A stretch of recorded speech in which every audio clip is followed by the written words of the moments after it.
प्यारे बच्चों, आज हम पढ़ेंगे दो बहनों के बारे में।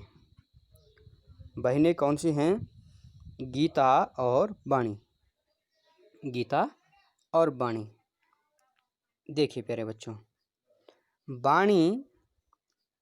वाणी गीता की बड़ी बहन थी। दादी जी खीर लाई। खीर खाकर गीता बाहर आ गई। Keep finger on the text. वो अपनी उंगली भी लगाएं वहाँ पे हैं जो मैं पढ़ रहा हूँ। अभी मैंने पहले वाली 3 लाइनें पढ़ ली हैं। ये देखिए, गीता और वाणी दो बहनें हैं, एक बड़ी है और एक छोटी है। अब दूसरा जो पैराग्राफ है, दूसरी 3 लाइनें भी मैं पढ़ रहा हूँ, आप भी उंगली लगाएं मेरे साथ। बाहर वाणी कहानी की किताब पढ़ रही थी। बाहर वाणी कहानी की किताब पढ़ रही थी। बाहर किताब कौन पढ़ रही थी? कौन पढ़ रही थी प्यारे बच्चों, बताइए। वाणी बाहर कहानी की किताब पढ़ रही थी, लिखा हुआ है, देखिए। दूसरी लाइन, कहानी एक लड़की की थी। किसकी थी? एक लड़की की थी। कहानी का नाम था भली लड़की। कहानी का नाम था भली लड़की। क्या था कहानी का नाम?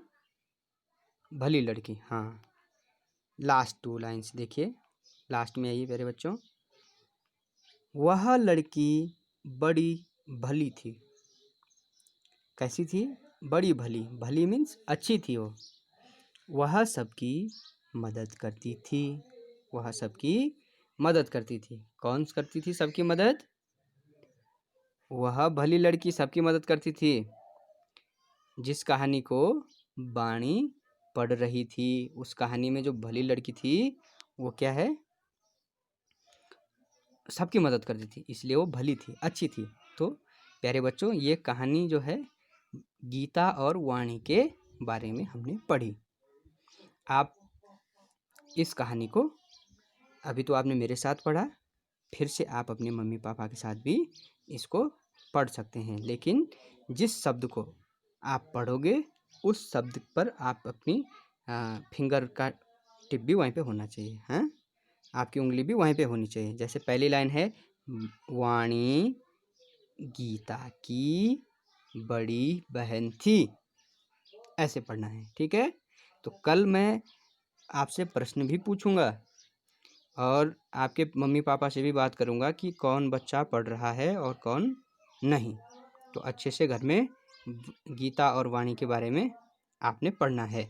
और इसमें आपने क्या करना है, पेरेंट्स से भी मेरी रिक्वेस्ट है कि आप बच्चे से ये पूछिए कि कहाँ पर छोटी ई की मात्रा है और कहाँ पर बड़ी ई की मात्रा है। तो जहाँ प्यारे बच्चों आपको मैं होमवर्क ये देता हूँ कि बड़ी ई की मात्रा वाले शब्दों के नीचे आप लाइन खींचिएगा।